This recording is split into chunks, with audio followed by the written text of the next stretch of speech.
So we say, praise the Lord. Ating palakpakan natin, Panginoon, sa oras na ito, mapasa Kanya ang buong kapurihan, kaluwalhatian, at ang karangalan. Sa oras na ito ay ating buksan ang ating banal na kasulatan. At nais kong kunin mula sa Book of Philemon ang ating pag-uusapan sa oras na ito. Ang Book of Philemon ay isa lamang siyang chapter sa isa sa pinakamaikling sulat ni Apostol Pablo. At ito ay personal letter niya sa isang taong nagngangalang Philemon.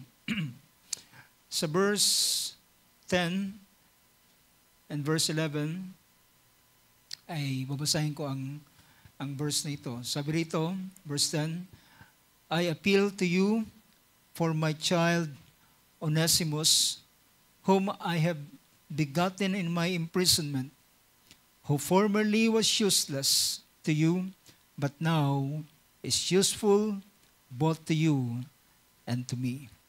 Panginoon, na magpala sa mga salitang binasa natin. Sabihin natin, Amen. Makaupo tayo sa oras na ito.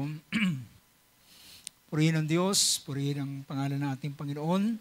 Salamat sa Kanyang biyaya at kabutihan sa bawat isa sa atin. Now, sa oras na ito, last Thursday ay pinag-usapan natin ng isang paksa at ito ay The Runaway Man from yung subtitle natin ay from useless to useful. Now, magpapatuloy tayo sa ganitong kaisipan, pero naroon pa rin tayo sa isang ang kalalagayan ng isang runaway. At ngayon naman, ang isang runaway na ating pag-uusapan is a runaway slave, a runaway slave to a useful servant. From runaway slave to useful servant. At ang aking bibigyan ng pansin ngayon ay ang isang karakter dito sa Book of Philemon, at ito'y si Onesimus. Pero bago natin puntahan ang kasaysayan ng buhay ni Onesimus, ay gusto ko muna kayong bigyan ng background kailan nangyari ang panahong ito. And usually, mga kapatid, ang sulat na ito ni Paul ay ang Book of Philemon ito ay siyang pinakamaigsi na sulat ni Paul sa lahat ng kanyang mga epistle. At ang sulat na ito ay hindi ito doctrinal. Hindi ito doctrinal, hindi ito parang para sa church, kundi ito ay personal na sinulat ni Paul. Intended lamang ito para sa isang tao na nagngangalang Philemon o sa Philemon. At itong si Philemon siya ay ayon dito sa verse 1 ng chapter ng book na ito. Sabi rito, Paul, as a prisoner of Christ Jesus, and Timothy our brother, to Philemon our beloved brother and fellow worker, and to Apphia our sister, and to Archippus our fellow soldier, and to the church in your house, grace to you and peace from God our Father and the Lord Jesus Christ. So makita natin na ito ay, kung tingnan natin sa wikang Tagalog, pinakita ron na sabi niya, sa verse 1, pinakita rito, makikita ninyo kung kailan ang aklat, or rather, ang sulat na ito ay sinulat o ginawa ni Apostol Pablo. Sabi ng verse 1, sa verse 1 tayo, ang verse 1 ay nagsabing, si Pablo na bilanggo kay Kristo Jesus. So, sa paunang pangungusap ni Paul dito ay maintindihan natin kailan niya ito sinulat. So, ang sulat na ito ay kasabay niyang, ito'y sinulat niya nang siya'y kailan? Siya ay nasa bilanggo. Tinatawag ito na, tawag dito ay prison epistle. Ang mga prison epistle ay ang Ephesians, Philippians, Colossians, and Philemon. So ang apat na sulat na ito ay prison epistle kung tawagin, dahilan isinulat ito ni Paul nang siya ay nasa bilangguan na. Nang siya ay naroon na sa lugar ng Rome. Nang naroon siya sa Roma. At itong kung bibigyan natin ng background, ay ang kasabay ng sulat na ito ni Paul kay Philemon ay kasabay ito na ipinadala yung sulat sa Colossus. So, makikita natin yung ganitong mga information sa atin at makakatulong ito sa ating pag-aaral sa mga salita ng ating Panginoon at pagkilala natin ng ating Bibliyang binabasa. So hindi lamang tayo basta nagbabasa ng Biblia, kundi naintindihan natin kung ano yung ating binabasa. Kailan ito? So ang ating pong Biblia na binabasa, hindi po ito kwentong kutsero, hindi ito katang-isip ng tao, ito ay totoong pangyayari. It is a real, ito'y history, ito'y nakasaad sa kasaysayan, ito'y nangyari sa kasaysayan ng mundo, isang bahagi ng mundo ay naganap ang ganitong bagay. So, kasabay ito ang Colossus, ang letter of Paul to Colossians, ay kasabay itong pinadala doon sa letter kay Philemon. At ang nagdala nito ay makikita natin doon sa Colossians ay binanggit yung pangalan dito. Alam nyo, may mga character na binigyan ng pansin para ito ay si Tychicus, kung di magkamali. Si Tychicus ay isa sa kasama ni kamanggagawa ni Paul at ang magkasama rito na nagdala ng letter na ito kay Philemon at sa Colossians ay ang dalawang lalaking itong si Tychicus at si Onesimus. So sila ang may dala ng letter na ito. So, alam nyo na ang Colossians or ang church sa Colossians o ang mga mananampalataya sa lugar ng Colossus ay usually mapapansin ninyo doon sa book ng Philemon na binabasa natin, tinawag itong na house church. Diba?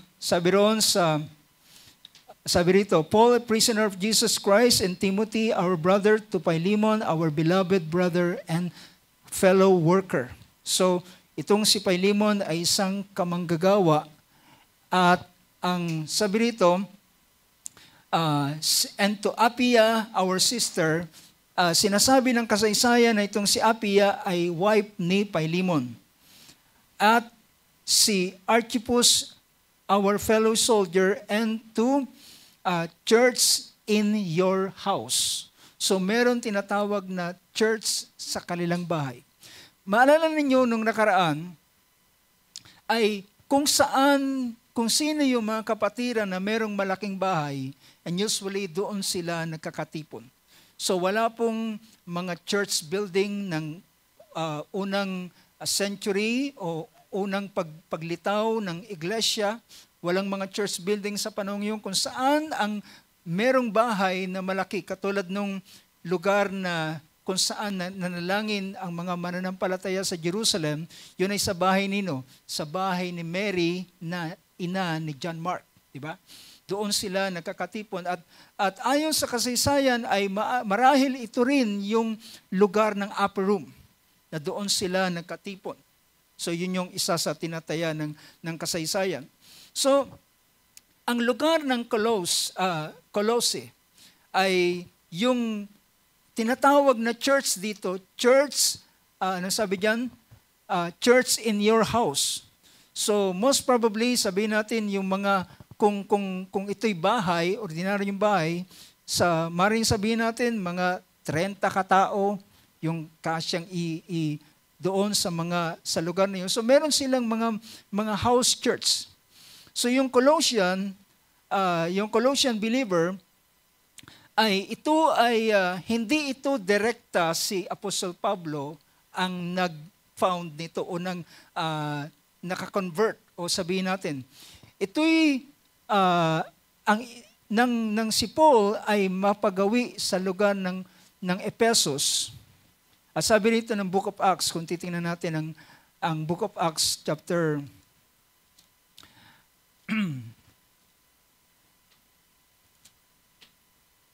chapter 19 verse 10. Sabi ng Acts chapter 19 verse 10, sabi rito, this took place for 2 years so that all who live in Asia heard the word of the Lord, both Jews and Greeks. So, nang si Paul ay napagawi sa lugar ng Efeso, ay sa mga unang panahon, based on the Book of Acts narrative, yung sa second missionary journey nila ay pinigilan sila ng Panginoon na makarating sa Asia. Ang Asia nandito yung 7 church na binabanggit sa Book of Revelation, yung Asia Minor. At hindi nagkaroon ng pagkakataon na sila'y makapunta sa lugar ng Asia dahilan hindi pa yun ang plano ng Panginoon at dinirekta sila ng Panginoon papuntang Macedonia. Ito yung lugar ng Thessalonica. Pero sa third missionary journey ni Paul ay nakarating sila dito sa bahaging ito ng Asia. Ito na yung time na nakapunta sila sa lugar ng Asia at ito ay sa parting Efeso. Yung Efeso, kung inyong titingnan sa Asia Minor, ay magkakadikit yan yung Efeso, yung Colossae at yung Hierapolis. So yung tatlong ito ay mga probinsya ng lugar na ito na nasasakop, probinsya siya ng Rome. So yung dalawang taon na sinabi rito sa verse 10, na siya ay naglagi sa Asia at tiniyak nila sa abot ng kanilang makakaya, ay tiniyak nila na ang lugar sa Asia ay mapuntahan nila. So, at least may makarinig ng salita ng Panginoon sa kanila. So this took place for 2 years so that all who live in Asia heard the word of the Lord, both Jews and Greeks.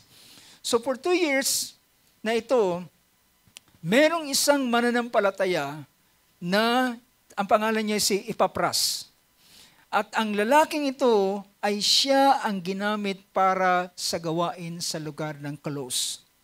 So yun yung pinaka kasaysayan ng pagpapasimula ng, hindi ito direktamente si Paul ang nag-start ng gawain doon, kundi isang mananampalataya na na-convert at siya ay nagpasimula. Nang magkaroon ng church, ay ito ang ginamit na lugar ay ang bahay ni Philemon. Dito sila nagkakatipon. So may kita natin yan. So pinakita ko na ito is somewhere sa third missionary journey ni Apostol Pablo. So kung titingnan natin yung ilang mga account, just maganda na minsan magkaroon tayo ng overview sa mga bagay na ating binabasa so that naintindihan natin ang bawat mga bagay na ating binibigyan ng pansin. So dito naman sa chapter 28. So I mentioned kanina na ang letter na ito ay sa panahon ng si Paul ay nakakulong na. So, ano nangyari sa buhay ni Paul? So, nang siya ay sa kagustuhan niyang ipahayag ang salita ng Diyos, ay may mga Hudyo na siya ay ina-oppose ang kanyang mga pangaral, hanggang sa siya ay binigyan, inaccuse siya na nagdadala siya ng ibang aral, gusto niyang sirain ang batas ni Moses, siya ay dinudungisan niya yung templo, at sa ganong bagay ay hinuli siya, at bagamat siya ay sinuri ng mga sabihin pa natin sa hukuman, pero nasumpungan siya na pwede na siyang lumaya. Pero dahilan may mga Hudyo na nag-aapila, na gusto talaga siyang ipapatay, so nag-object sila. So si Paul ay nag-apila siya na siya ay humarap kay Cesar. So that's the reason si Paul ay dinala siyang bilang isang bilanggo doon sa lugar ng Rome. At alam natin kung ano yung nangyari, yung matinding unos na kanyang naranasan sa panahon ng paglalakbay papuntang Rome ay halos magbuwis na ng buhay ang lahat ng mga naroon sa kanilang bangka. Pero ang Panginoon ay nangusap sa kanya na walang isa man sa kanila ang mamamatay doon sa lugar ng bangkang yun. At to cut the story short, nakarating si Paul sa Rome, sa Roma, sabi rito ng Book of Acts chapter 28. Nang siya'y makarating sa Rome sa verse 14, sabi ng verse 14 doon, sa Tagalog, tingnan natin, sabi riyan. So, Tagalog. Sabi doon, na dooy nakasumpong kami ng mga kapatid. Pagdating nila sa Rome, ay nakasumpong kami ng mga kapatid. So, ibig sabihin, hindi na ito bago, dahilan ito ay sa panahon na ng mga nasa 60 AD na. So, ibig sabihin, ang salita ng Diyos ay nakalaganap na sa iba't ibang mga lugar. Ang pananampalatayang ito ay nakilala na sa iba't ibang mga lugar. At may mga kapatiran na sa iba't ibang mga lugar. Kaya pagdating niya doon sa lugar ng Rome, ay sinabi rito, meron ng kapatid na nakasumpong kami ng mga kapatid doon. At kami pinakiusapang matira sa kanilang 7 araw at sa gayon nagsirating kami sa Roma. At sabi ng sumunod na pangungusap sa verse 15, at ang mga, verse 15, at buhat do'y pagkabalita ng mga kapatid ay sinalubong kami sa pamilya ng Apio at ang 3 bahay tuluyan na nang sila'y makita si Pablo ay nagpasalamat sa Diyos at lumakas ang kanilang loob. And verse 16, sabi rito, nang sila ay makapasok sa Roma, si Pablo ay pinahintulutang mamahais na mag-isa na kasama ng kawal na sa kanya'y nagbabantay. So, to be exact, ang buhay dito ni Paul ay para siyang naka-house arrest. Ganun ang kanyang kalalagayan. Naka-house arrest siya at meron siyang isang bahay tuluyan, ay sabi rito, siya ay pinahintulutang tumuloy sa isang bahay na sa kanyang sarili, pero merong bantay. Merong soldier na bantay sa kanya 24/7. So ganun ang kanyang buhay. Pero pinatawag niya mga kapatiran doon sa lugar ng Rome at binalitan niya ang ganitong pangungusap.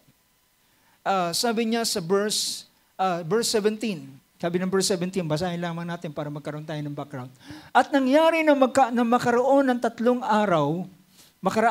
araw, ay tinipon niya ang mga pangulo ng mga Hudyo at nang sila'y mga mga katipon, ay sinabi niya sa kanila, ako mga kapatid, bagaman wala akong ginawang anumang laban sa bayan ng mga laban sa bayan o sa mga kaugalian ng ating mga magulang, ay binigay akong bilanggo buhat sa Jerusalem sa mga kamay ng mga taga-Roma. 18.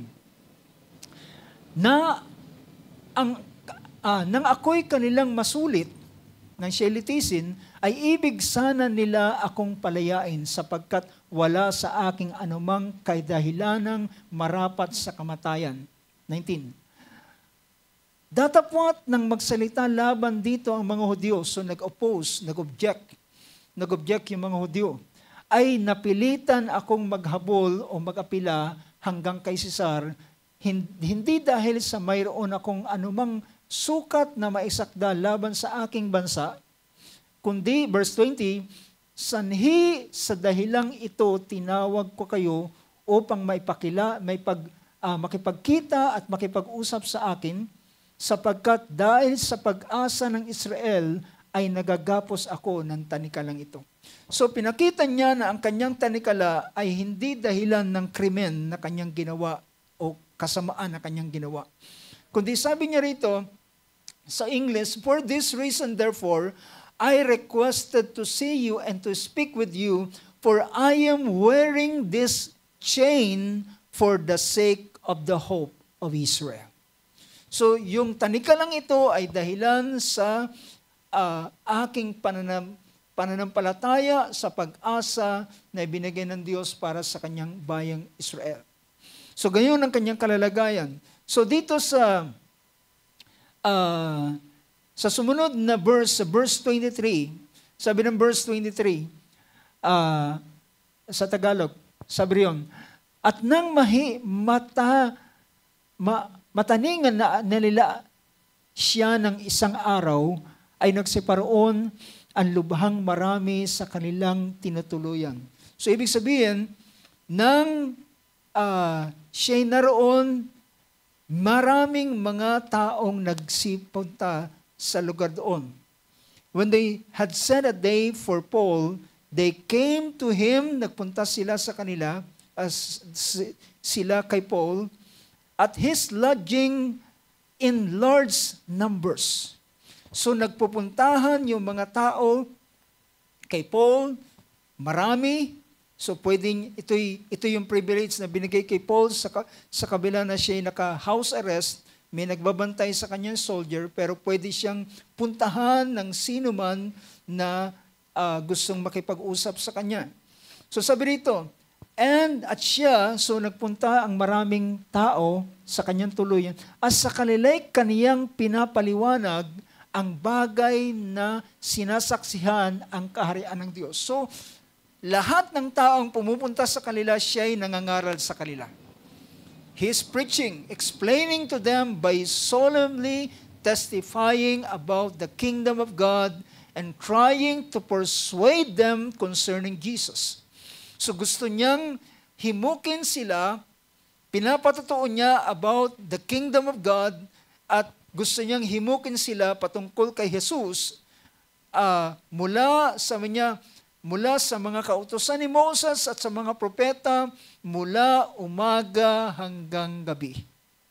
So dito nagkaroon ng ample time si Paul na mag-explain sa kanila at magpaliwanag sa kanila, at ang result nito, verse 24, sabi ron ang naging resulta, at ang mga iba'y nagsipaniwala sa mga bagay na sinasabi niya, at ang mga iba'y hindi nagsipaniwala.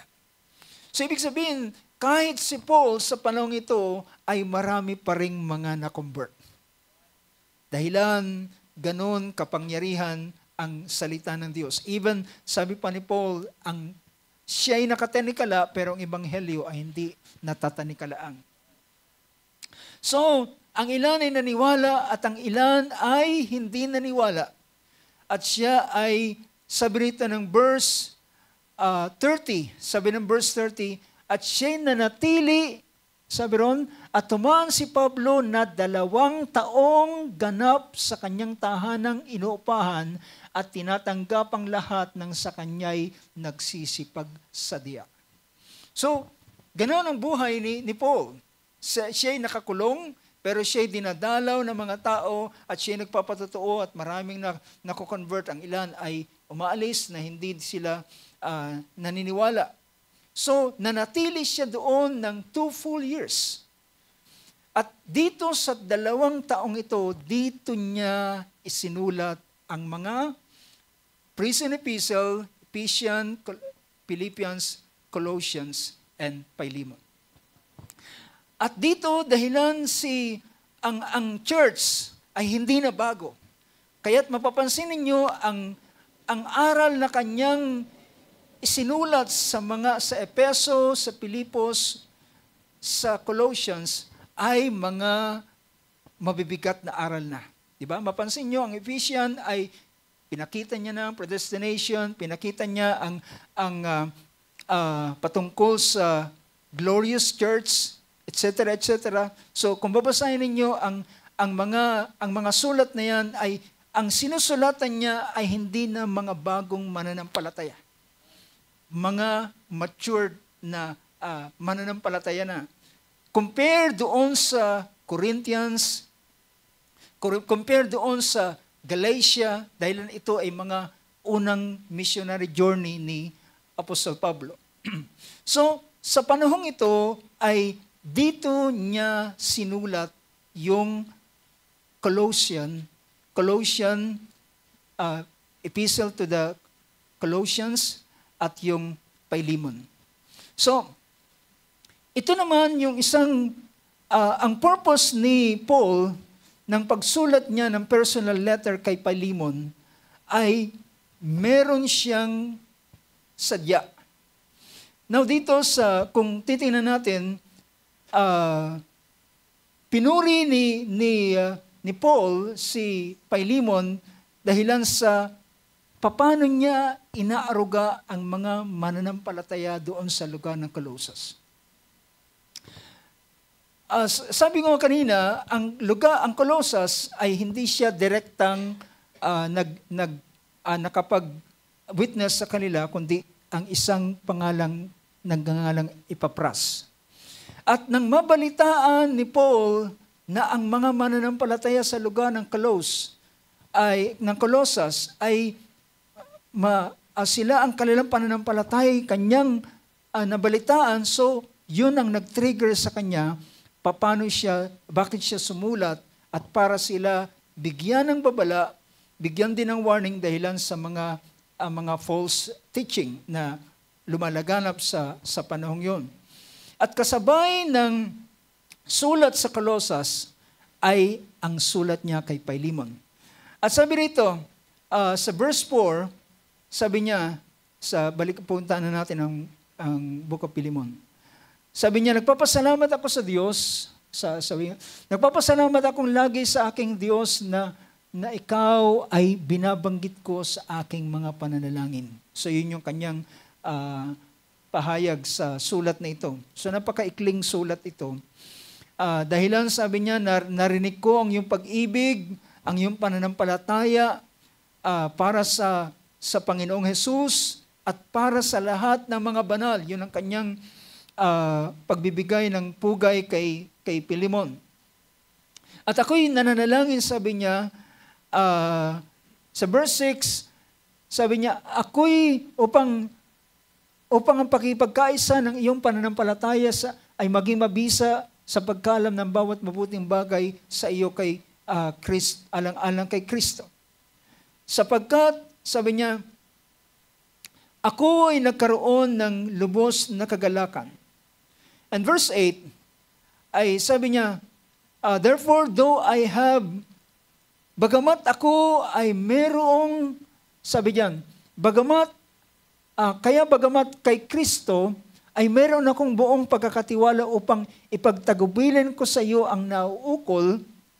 So, ang point na pinapakita rito, bagamat si Paul ay as an apostle, ay pwede siyang magbigay ng direktang utos kay Philemon ng isang bagay na gusto niyang hilingin pero hindi niya ginawa. So, ito yung tinuturo ni Apostol Pedro na sabi niya, bilang isang elder ay hindi sila mamamanginoon sa kanilang mga flocks.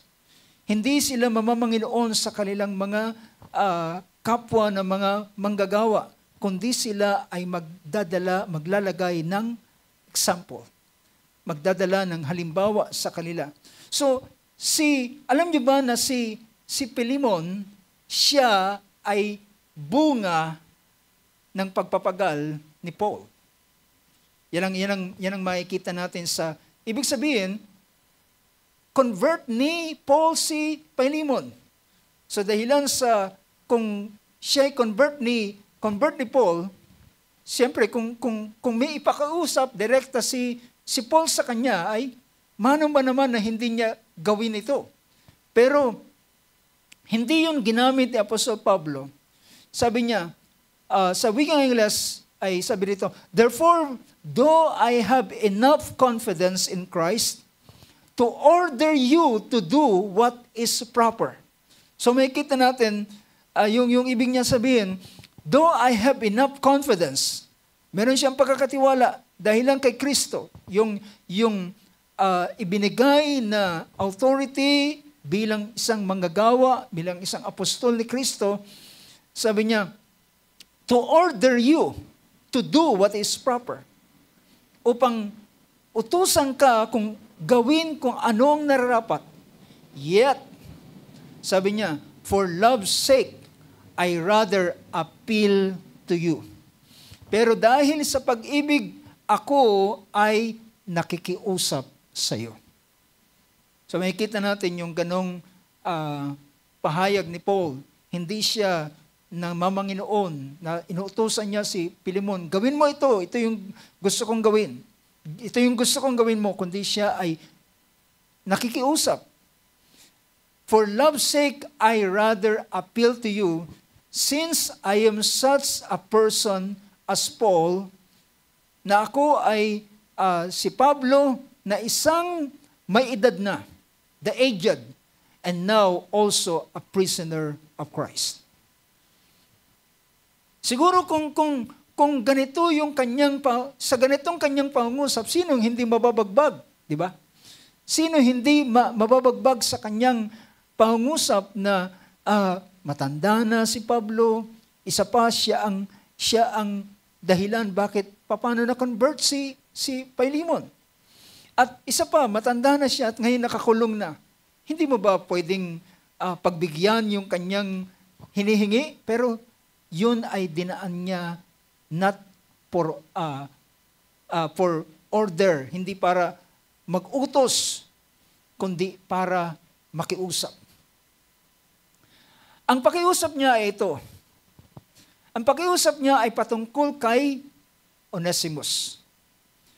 Sabi rito, ng verse 10, yung verse 10 sa Tagalog, ipinamamanih ko sa iyo ang aking anak na aking ipinanganak sa aking tanikala, si Onesimo.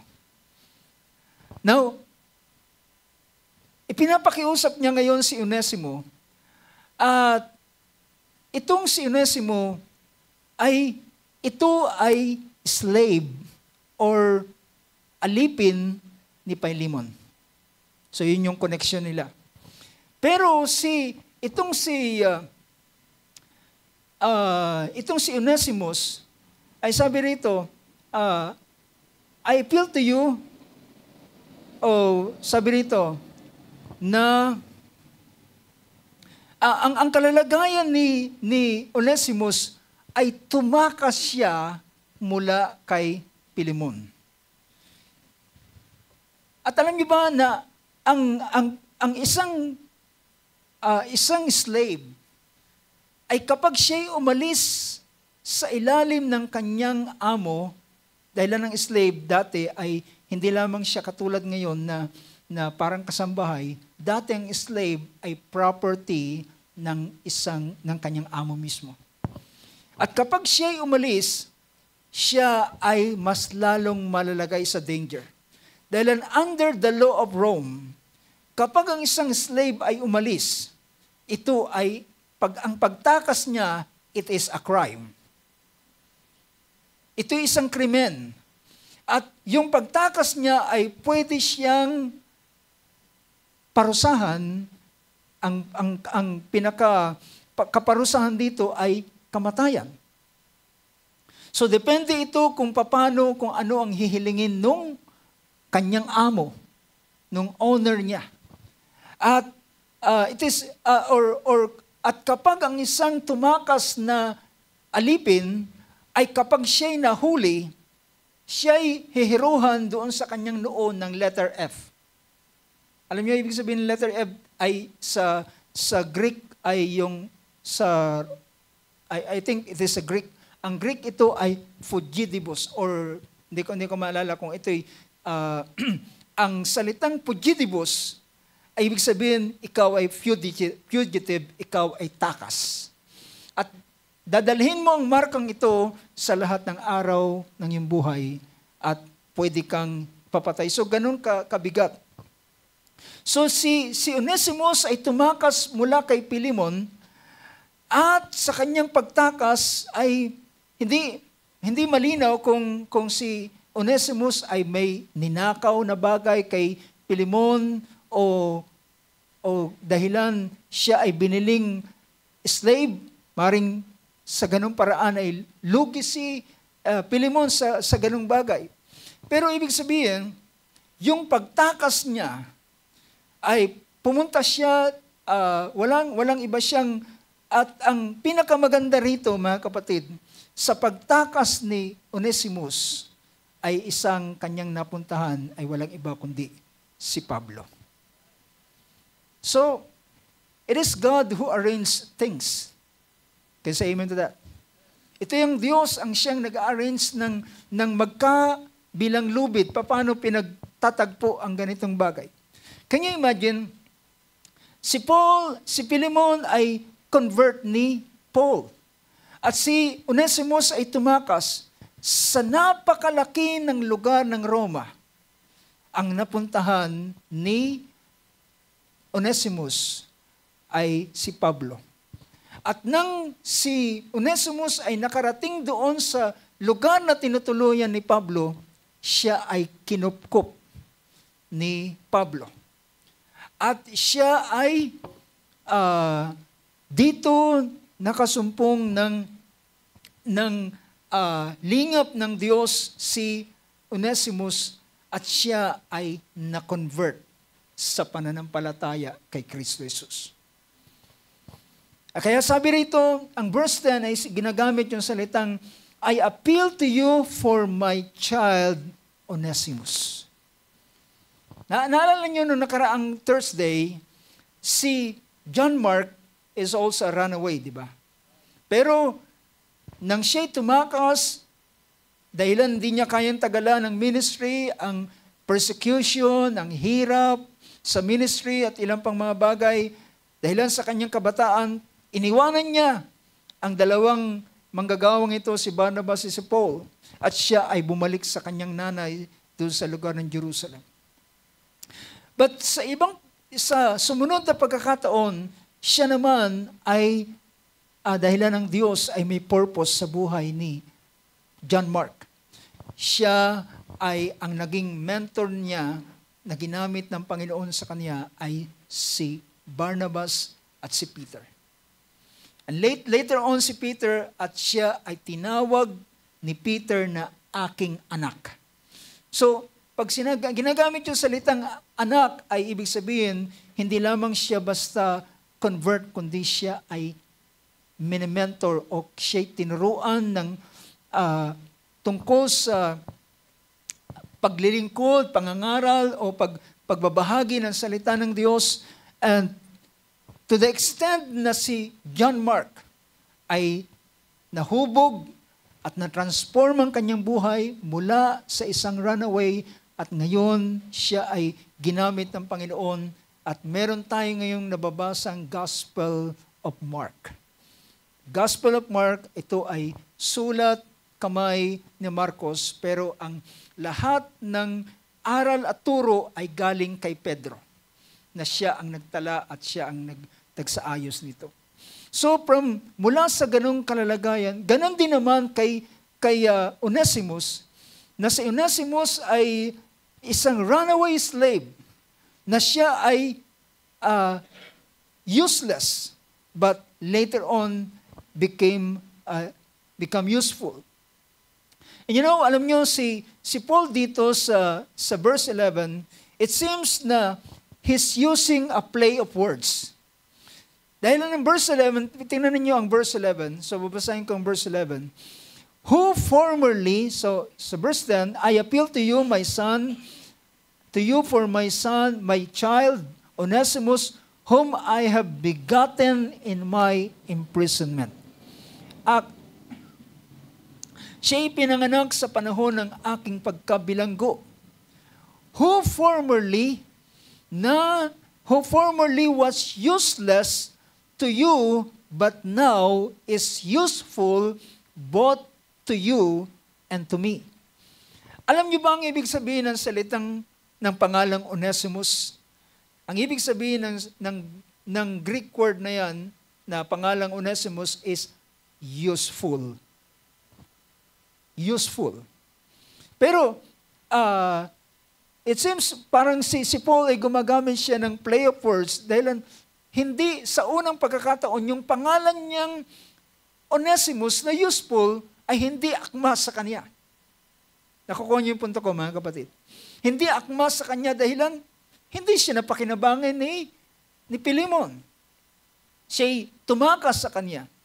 Pero dahilan ang Diyos ay may plano sa buhay, ang isang dating walang kwenta ay nagiging merong kabuluhan kapag siya ay nangyari sa kanya ang layunin ng Diyos sa kanyang buhay. Kapag nangyari sa kanya ang layunin ng Diyos, then siya ay magiging useful, magiging kapaki-pakinabang. So, ganoon ang nangyari sa buhay ni Onesimus. At nang siya ay mapupunta, sabi ko nga, makikita natin, si Onesimus is a runaway, pero hindi niya alam ang Panginoon ay humahabol sa kanya.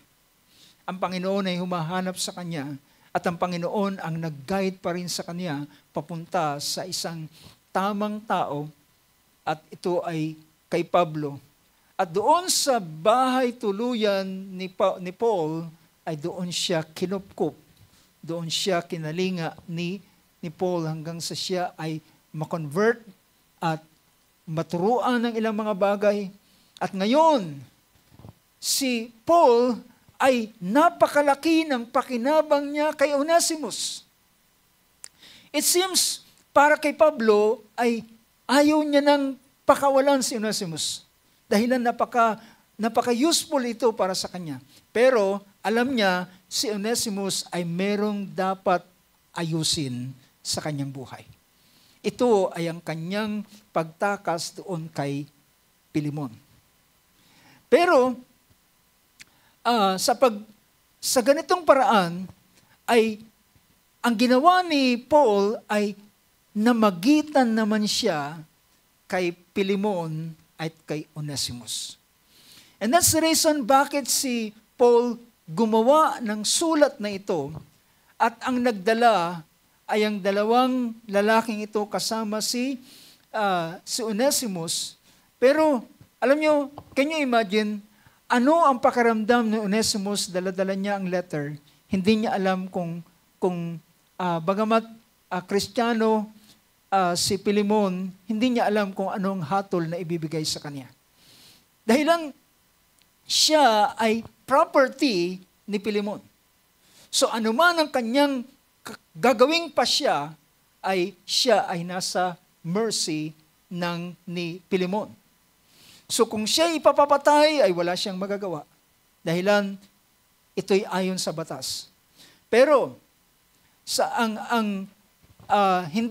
marahil hindi niya alam kung ano ang magiging reaksyon, pero ang sulat ay naglalaman ng ganitong bagay. Sabi niya, kanyang ipinamamanhik ang kanyang anak ni si Onesimus na kanyang ipinanganak sa kanyang pagkabilanggo, na dati, tuloy natin ang verse 11, na dati ay hindi napapakinabangan, ngunit ngayon ay kapaki-pakinabang, magiging kapakipakinabang sa akin at magiging sayo din naman. And verse 12, sabi ng verse 12, na siya'y aking pinabalik sa iyo sa kanyang sariling katawan, sa makatwid bagay ang aking sariling puso. So, dahilan ganun niya labis na minamahal at nagiging pakinabang si Onesimus sa kanya. So sabi niya, I am sending my heart. I have sent him back to you in person. That is sending my very heart. Sending my very heart. Whom I wish to keep with me, na gusto ko sana siya ay ingatan ko na at manatili ko na lamang siya nakasama ko, whom I wish to keep with me, so that on your behalf, sabi niya, so that on your behalf, ay siya'y maging makapaglingkod din naman, sabi niya. Yung pagsusugo niya kay Onesimus, so that on your behalf, he might minister to me in my imprisonment for the gospel. So, ibig sabihin, kumbaga, yung pananatili ni Onesimus sa kanya, ito ay parang tulong na rin ni Pilimon kay Pablo na si Onesimus ay maging katuwang niya habang siya ay nasa imprisonment. Pero ganyan pa man, ay hindi niya sinamantala ang ganitong bagay. Verse 14, but without your consent, I did not want to do anything na wala ang iyong pahintulot ay ayaw kong gumawa ng anuman, so that your goodness would not be in effect by compulsion, upang ang iyong kabutihan ay hindi maging sapilitan, but of your own free will, kundi sa iyong sariling kalooban. Verse 15, for perhaps he was for this reason separated from you for a while. So sabi ng verse 15, sapagkat marahil ganito siya'y nahiwalay sa iyo ng sandaling panahon upang siya'y mapasa iyo magpakailanman. Napahiwalay siya ng isang sandaling panahon. Ngayon ay sa iyo, makasama mo siya na magpakailanman.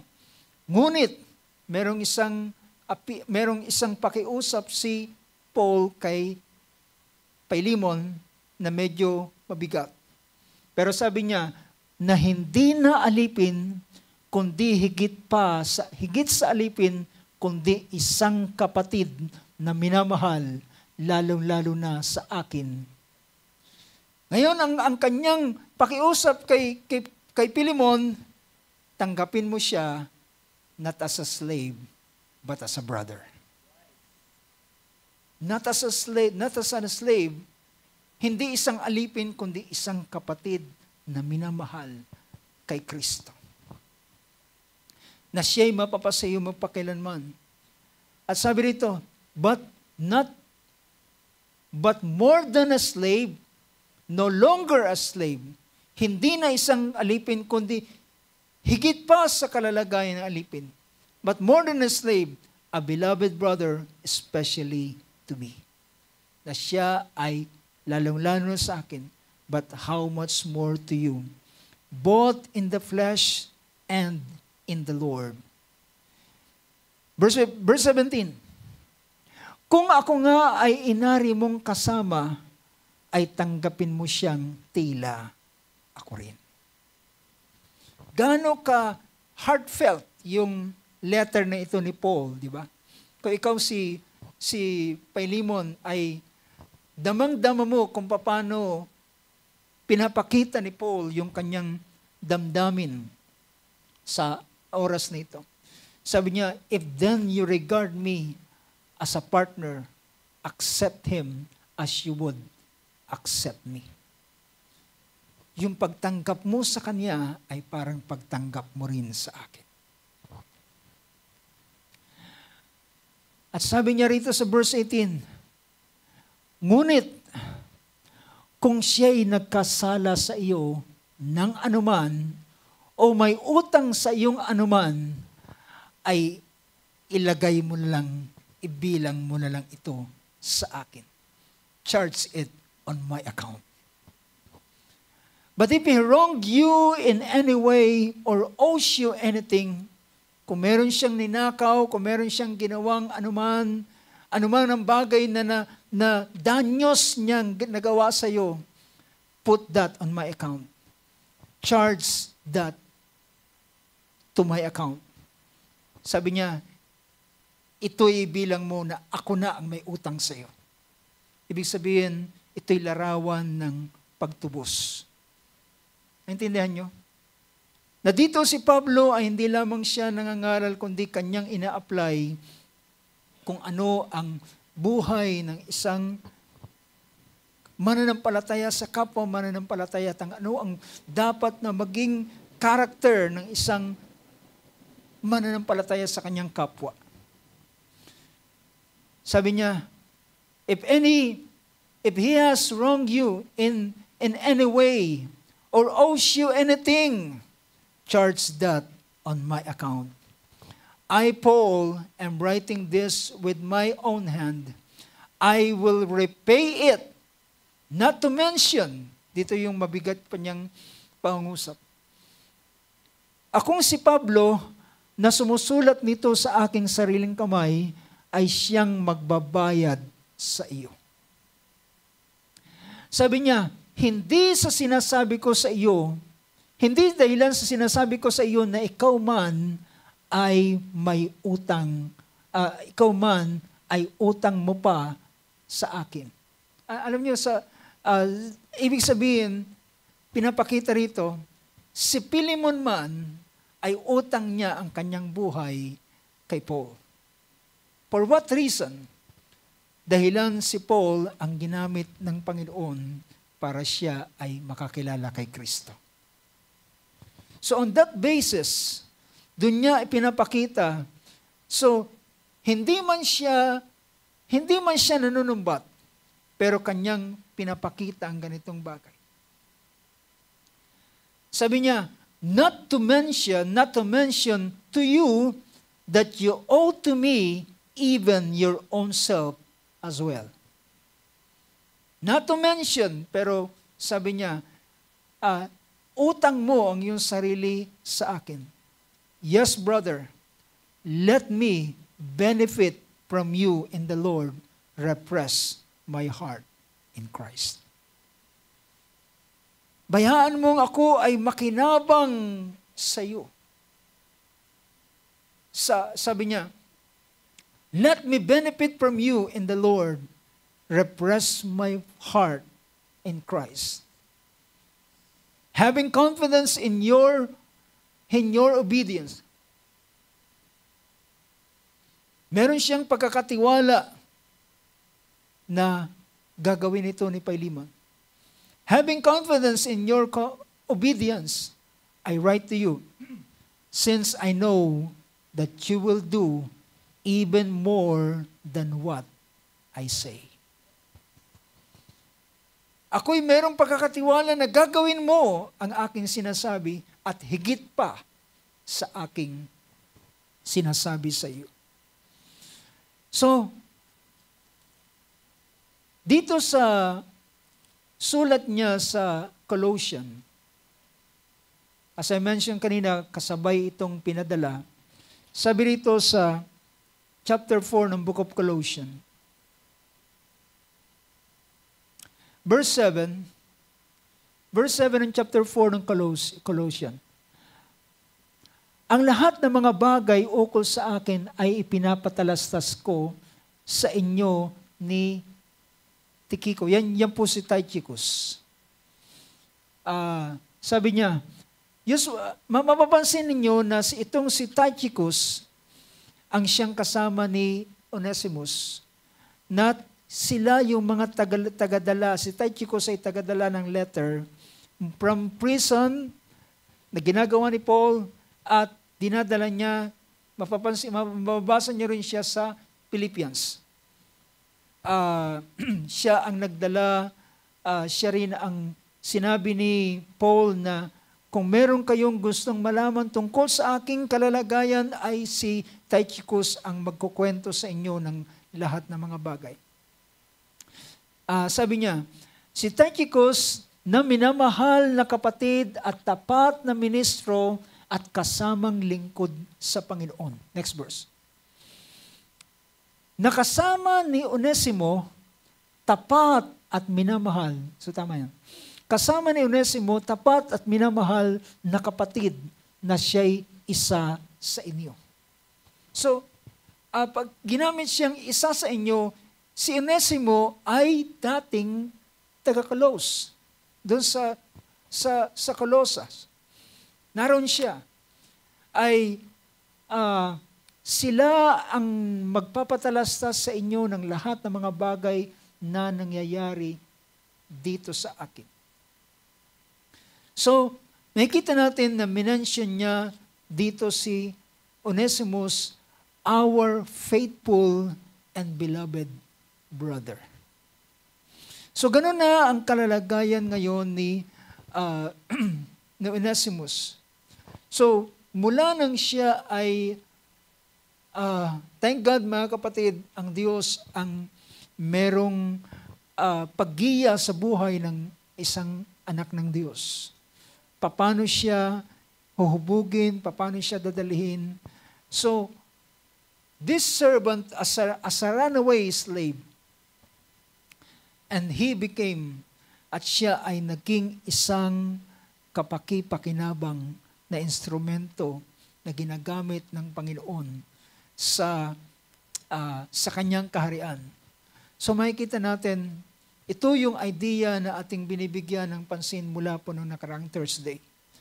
Sa buhay ni John Mark, na isang mga runaway, pero bayaang sila ay malagay sa kamay ng Panginoon.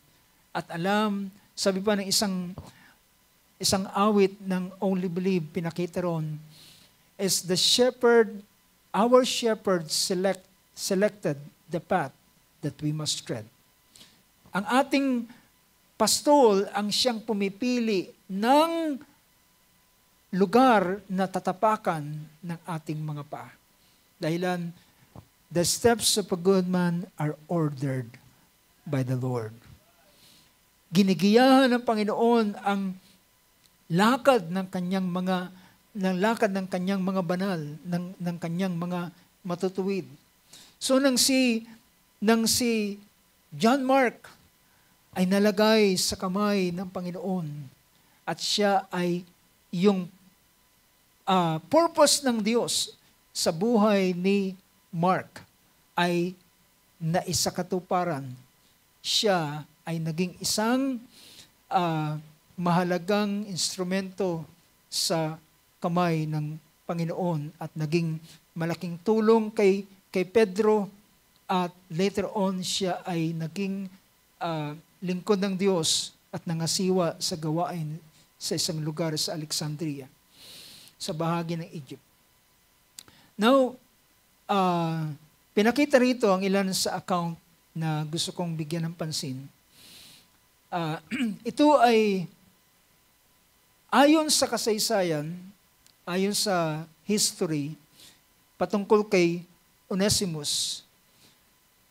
Wala nang account kung ano nangyari sa buhay ng dalawang ito ni Philemon at ni Onesimus. Pero isang bagay ang tiyak ay tinanggap ni Philemon si Onesimus, at kung ano ang nire-request ni Paul ay siyang kanyang ginawa. At tinanggap si Onesimus not as a slave, kundi siya ay naging isa ng freeman at siya ay tinuring ng kapatid sa pananampalataya. So according to church tradition, through the New Testament ay after his return, ayon sa tradition says that Philemon forgave Onesimus and granted him freedom. So tinanggap ni Philemon si Onesimus at binigyan siya ng kalayaan. And Onesimus became a co-worker with Paul and Tychicus. Siya ay naging co-worker ni Paul at nagpatuloy sa kanyang ganong gawain. Ayon sa church tradition, he became a bishop of, ayon sa Bishop of Ephesus, Church Father Ignatius, ay sabi rito, wrote a letter to the Ephesians mentioning their bishop named Onesimus, a man of inexpressible love. So, ito ay hindi matiyak sa history kung ang Onesimus na ito ay siyang Onesimus na pinapakita. Pero somehow makikita natin kung siya ay naging isang ayon sa church father na si Ignatius of Antioch.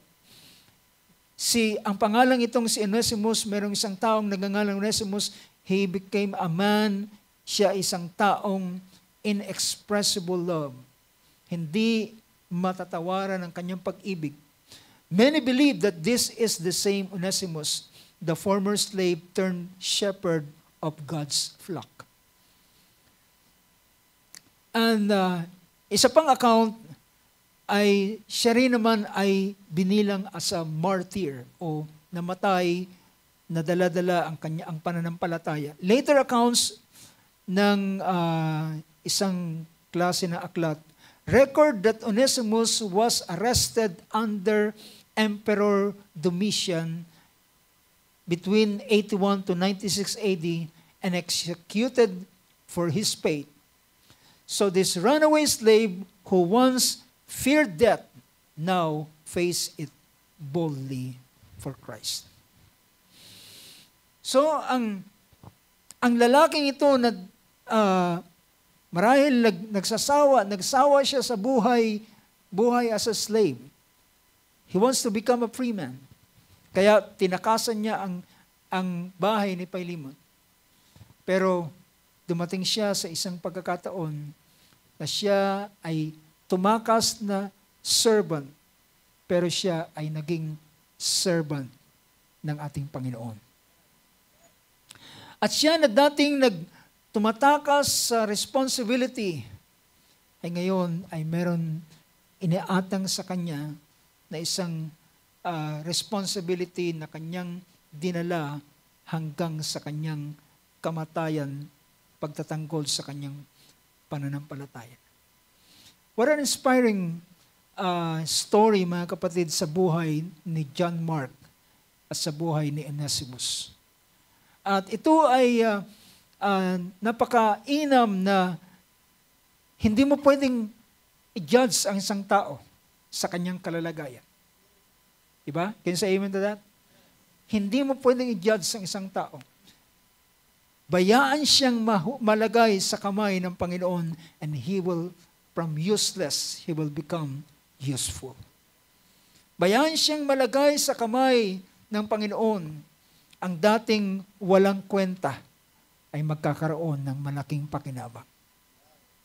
Dati si Paul ay mainit na ang kanyang ulo kay John Mark.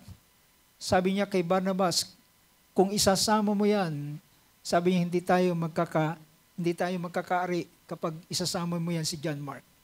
Kaya nagkaroon sila ng mainit na disagreement hanggang to the extent na naghiwalay sila. Si Paul ay sinama niya si Silas at si Barnabas ay sinama niya si Mark. At sila ay naghiwalay ng lakad. Pero nagpatuloy sila sa purpose ng Diyos na nangaral ang salita ng Panginoon. And later on, si Paul ay kanyang minimension na si John Mark. Sabi niya, sa bandang huli ng kanyang pangungusap, itong si Paul, nang siya ay nasa bingit na, malapit na, nasa kulungan na rin siya. Ang huling letter niya ay ang Timothy, ang 2 Timothy. Sabi niya rito, sa chapter 4 ng 2 Timothy, verse 9, Make every effort to come to me soon, for Demas, having loved this present world, has deserted me and gone to Thessalonica. So pinapakita niya yung mga tao na iniwanan siya. Ito'y si Demas. Si Crescens naman sabi niya has gone to Galatia, Titus to Dalmatia. Only Luke is with me. Pick up Mark and bring him with you, for he is useful to me for service. Si John Mark dating useless din. But later on, in-acknowledge na siya ni Paul, na sabi niya, isama mo yan si John Mark. Dalhin mo siya rito, sapagkat siya ay napaka-useful para sa akin. Sa bandang huli ng pangungusap ni Paul kay Philemon, dito rin ay mention niya. Sabi rito ng verse 22 ng Philemon, At the same time also, prepare me a lodging, for I hope that through your prayer, I will be given to you. Ito yung pag-asa ni Paul. Sa kabila na siya nakakulong, mayroong siyang pag-asa na siya'y makakalaya at makakapasyal siya kay Philemon. At yung kanyang nire-request ay makikita niya.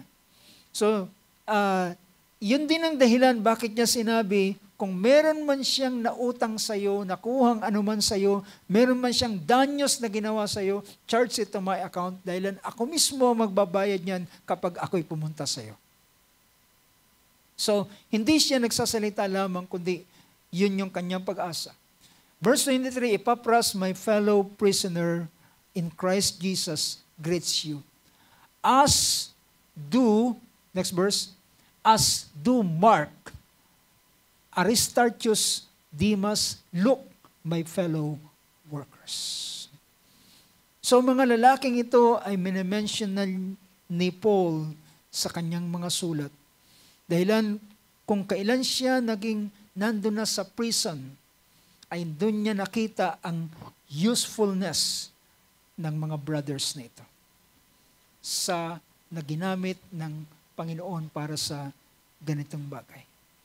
So mga kapatid, totoong sinabi ng ating kapatid ni si Juan, Apostle John, ngayon ay mga anak tayo ng Diyos pero hindi pa nahayag kung magiging anak tayo. So, sabi pa nga ng kasabihan, do not judge the book by its cover. Hindi mo siya pwedeng hatulan sa pamamagitan lamang ng pabalat, pero hindi mo alam yung aklat na yun ay punong-puno na napakaraming bagay at kaalaman. So, even sa buhay ng isang tao, minsan may nakakita tayo ng isang tao, isang bata sa kanyang kabataan. Sabi niya, parang naiinis tayo dun sa taong yan. Napakatamad na itong taong ito. Pero pagdating ng panahon, makikita mo kung paano siya nagtatransform. Paano siya. So kung ganun, merong ganitong bagay sa buhay ng isang tao. And I believe, sa buhay din ng bawat isa sa atin, ay merong hindi tayo mananatili sa isang bagay, tayo ay papunta kung ano ang layunin ng Diyos sa buhay ng bawat isa sa atin. We are, ano sabi riyan? Ang lahat ng kanyang nakilala ay kanyang itinalaga. At lahat ng kanyang itinalaga ay kanyang tinatawag at inaaning ganap at kanyang niluluwalhati. At tayo ay papunta doon sa direksyon ng layunin ng Diyos sa buhay ng bawat isa sa atin. Hallelujah.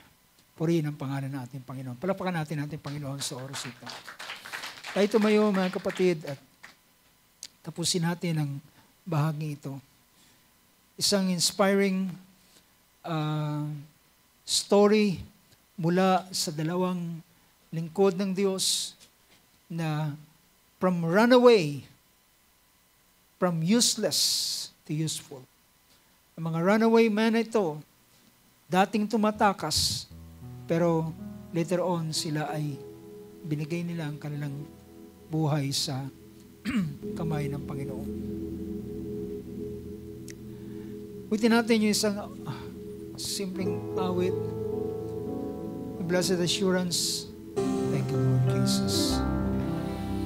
Amen. Ating iko ang ating maulo sa oras na ito. Pagkainam ng awit na nagsabing ang istorya ng mga nababasa natin sa kasulatan ay ito rin ay ating istorya. Ito rin ay ating kasaysayan. Ang mga karakter na binabanggit sa banal na kasulatan ay sabi pa nga ng isang awit, ang kanilang pinagdaanan ay ganon din ang ating mga pinagdaraanan. Merong isang awit na nagsabing, God leads us along. Sa iba't ibang paraan, sa iba't ibang pagkakataon sa buhay, ay at tayo inaakay ng Panginoon.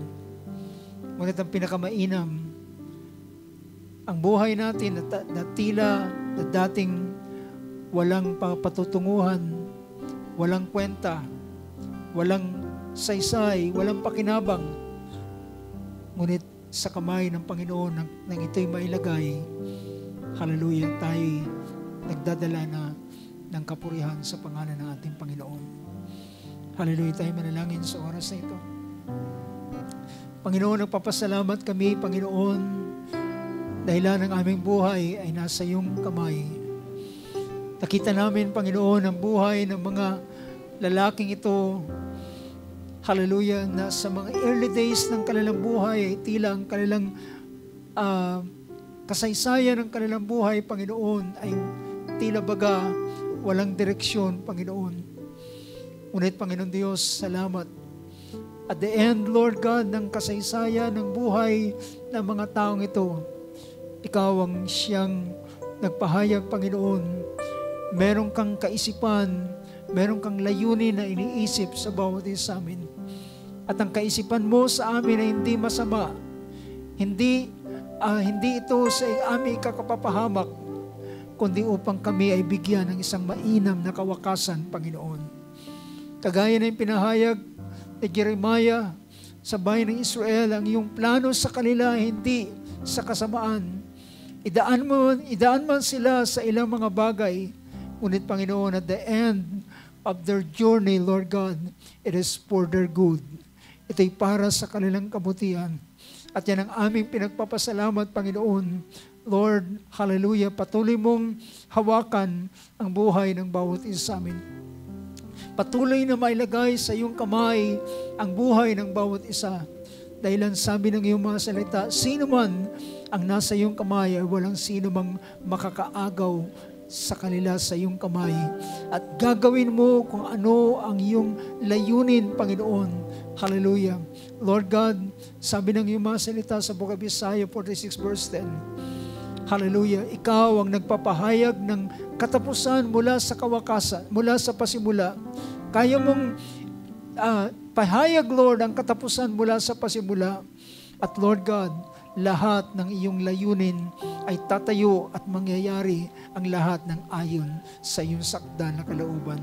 O Panginoon, nariyan ang aming confidence, Lord, hindi sa aming kakayanan, hindi sa aming magagawa, Panginoon. Ang aming pagkatiyakan ay nasa iyong dakilang layunin sa buhay ng bawat isa sa amin. Lord, narito ang aking buhay. Narito ang buhay, Lord, ng mga kapatid na lalaki at babae na sa huling mga araw nito, kami ay nasa iyong kamay at we are still in the process, Lord. We are still, Lord God, sa proseso paano kami inaakay mo, Panginoon. Meron lamang isang bagay na tiyak na kami ay maging katulad mo sa panahon ng iyong pagkakahayag.